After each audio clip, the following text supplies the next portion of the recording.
So, good evening po. I'm gonna be discussing my program from problem 1 to 5, and I'll be demonstrating all my problems from 1 to 5. So sa problem number 1 po is we have the import Java URL scanner. So ito po yung ginagamit natin for giving the user information to input their data in our program. So here, public class quiz again. So here, dinidefine lang niya yung whole compiler natin para ma-read po yung in-input ng users. So here naman po sa public double compute average, ito po yung nagsisilbing whole formula po ng our program para ma-read niya yung whole system, our whole program natin.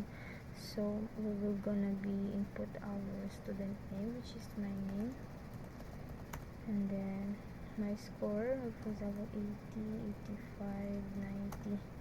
So we inputted our information, which is our name first is Daniela, and then please input your quiz scores, which is our quiz number 1 is 80, our number 2 is 85 and 90. So these three quizzes that we input in our program is we're gonna sum these three, and then we're going to divide into 3, and then the average will be displayed in the below. So after that, all of our information that we put here in our program will be summarize all the program. So our program will be summarize all our data that we inputted here. That's all. So here, explain lang po natin So yun na po, na-explain na po natin na tatlo po is isasum lang po siya into 3, and then yung result po is i-divide sa tatlo. So sa product number 2 naman tayo, so which is the problem number 2. So problem number 2 is dito lang po ina-ask po yung user na so ito, ina-ask lang po yung users for the product name and the 4 weeks of sale. Tapos i-compute lang po siya, ito-total lang po siya overall. So here, try na tayo mag-run. So like for example, laptop, so meron na po tayong given dito. So here, try natin. Yeah. So number 2, number 3, number 4. Let's see.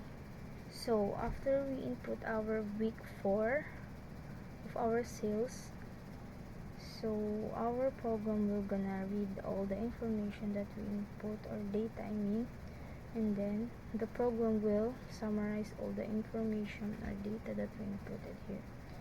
So and then after that, hindi po siya same sa quiz. So here, ito total lang po niya, pa-plus lang po niya lahat ng in-input ng users. So here, dito na po pumasok yung for loop. Tayo explain ko yung for loop. Main purpose po ng for loop is to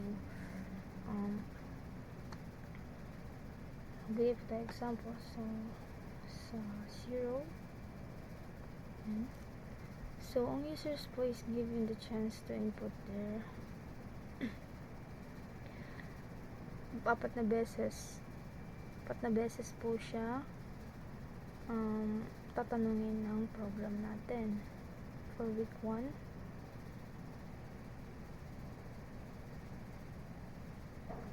For week 1 is tatanungin tayo ng week 1 sales.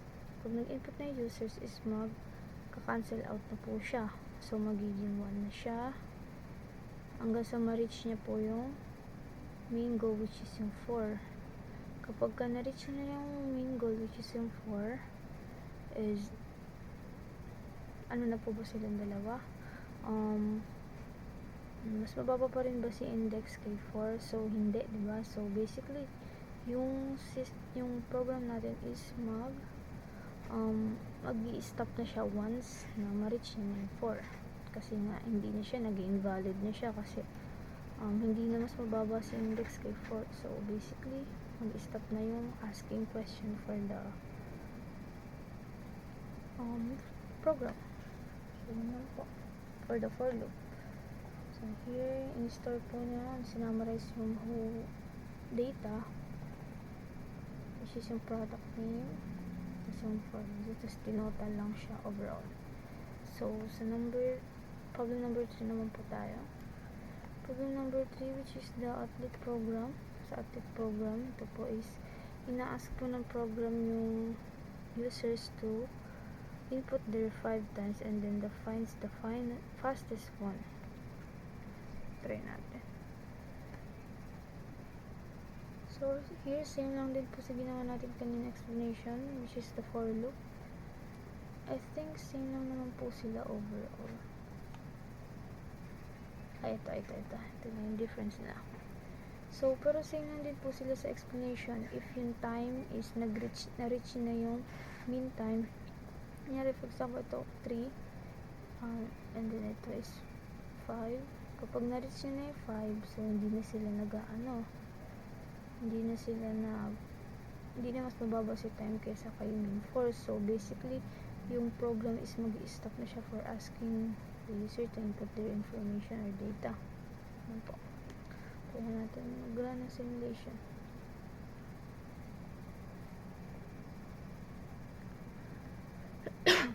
So, athlete name. Here. Na. May konting error tayo dito, which is itong comma. Don't know how to remove that thing kasi fix na siya. Pero siguro kung if mamano-manoyin natin siya, kaya natin siyang i-perfect. Natanggalin to. Since naglagay na naman tayo dito ng saan ba yan? Naglagay na naman tayo ng ganito. So, probably or malamang na yung program natin is i-read talaga siya, nalalagyan ng ganyan kahit wala na siyang i-consider if wala nang next. So, basta ginagawa lang niya yung inuto sa kanya. Pasting natin. Sa book Java naman tayo, which is the number 4. Ito naman po is ina-ask lang po yung users to input the book title at i-rate po sila ng 4 times. Tapos, ika-calculate lang yung average rating overall. And din po same. Tapos, same lang sila sa quiz Java. Same lang sila sa quiz Java. So, try na natin i-simulate. May Harry Potter. Yan. Same lang din po, yung binigay na information or data ng users is magsa-summarize all. Di-display lang kasi since kinulang natin yung book.displayInfo. So, itong book.display.info is kinuha lang siya dito. Okay, so, ano ba yung nakalagay sa book display? Diba is yung ratings, yung book title, at yung book ratings. Yung nilagay natin yung siya ito. Kaya i-display lang niya. Same lang din po sila sa product. Saan gumamit ng for loop siya. So, plus lang. Yan lang po. So, tama naman po yung pinakita ng program natin. Nag-display po ng tama. So, proceed na po tayo sa number 5. Number 5, check natin. Simulate.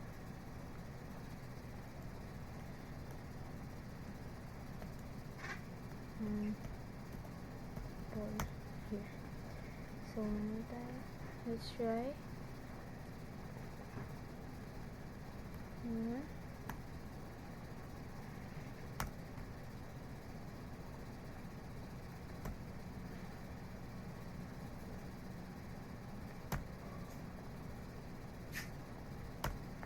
So, here. Yan.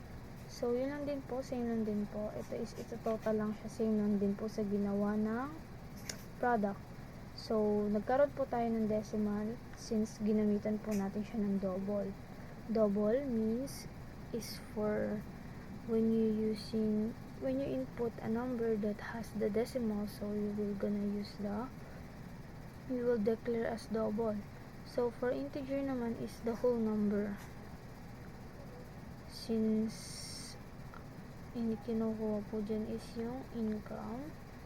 So, here, kaya, since meron po siyang decimal, kaya double yung ginamit natin. So, overall, same lang din po. Display lang po siya overall. Sinummarize. Ito yung total income, which is pinlas lang siya overall. Same lang din po sila sa previous na problem na ginawa natin. So, that would be all. So, na-display naman po and na without getting error. So, sa ano lang po is yung all demonstration na pinakita po is from problem number 1 to 5. Lahat po is naging successful at wala naging error. So, for processing the data, at nag-display naman siya ng maayos na output. So, thank you for watching and listening. That would be all. Thank you so much.